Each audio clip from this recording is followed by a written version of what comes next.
Allez, on va plonger ensemble au cœur de nos cellules.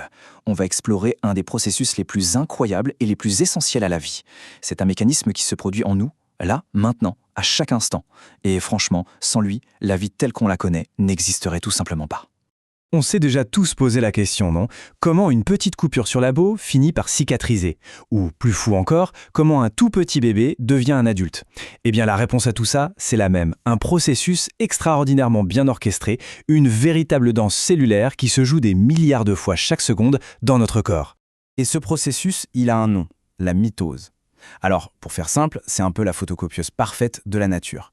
C'est la méthode qu'une cellule utilise pour se cloner, pour créer une copie exacte d'elle-même. Et le but, c'est de s'assurer que toute l'information génétique est transmise à l'identique, sans la moindre petite erreur. Ok, mais pourquoi c'est si important que ça? Pourquoi est-ce que les cellules ont ce besoin de se copier parfaitement? En fait, la mitose, elle remplit 3 missions qui sont absolument critiques pour la survie et le bon fonctionnement de n'importe quel être vivant, comme nous. D'abord, bien sûr, la croissance. C'est comme ça qu'on grandit, tout simplement en ajoutant de plus en plus de cellules. Ensuite, il y a le renouvellement. Pensez aux cellules de notre peau ou à nos globules rouges. Elles ne vivent pas éternellement. Elles sont constamment remplacées par des copies toutes neuves. Et enfin, la réparation. Quand on se blesse, c'est la mitose qui s'active pour créer de nouvelles cellules et, hop, refermer la plaie. Bon, maintenant, entrons dans le vif du sujet.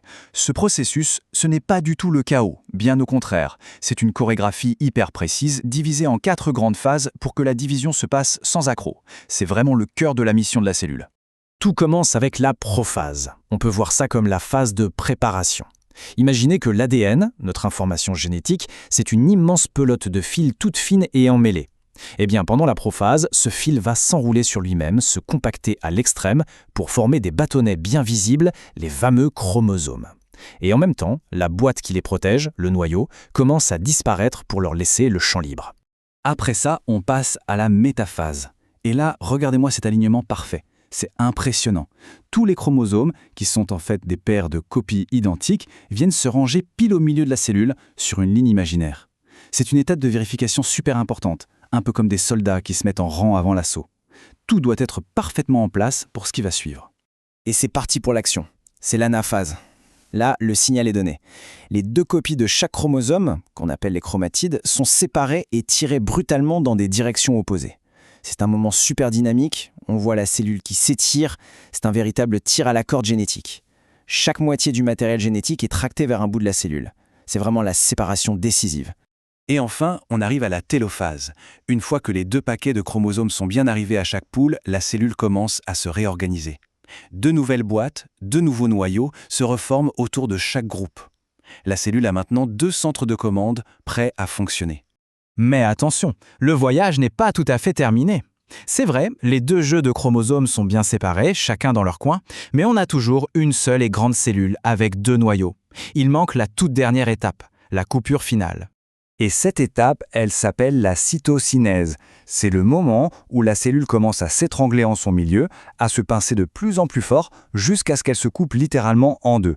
C'est l'acte final qui donne naissance à 2 nouvelles cellules totalement indépendantes. Et voilà le résultat. On est parti d'une seule cellule, la cellule mère, et à la fin du processus, on obtient 2 cellules filles qui sont des clones parfaits. Elles sont génétiquement identiques entre elles et identiques à la cellule de départ. Mission accomplie.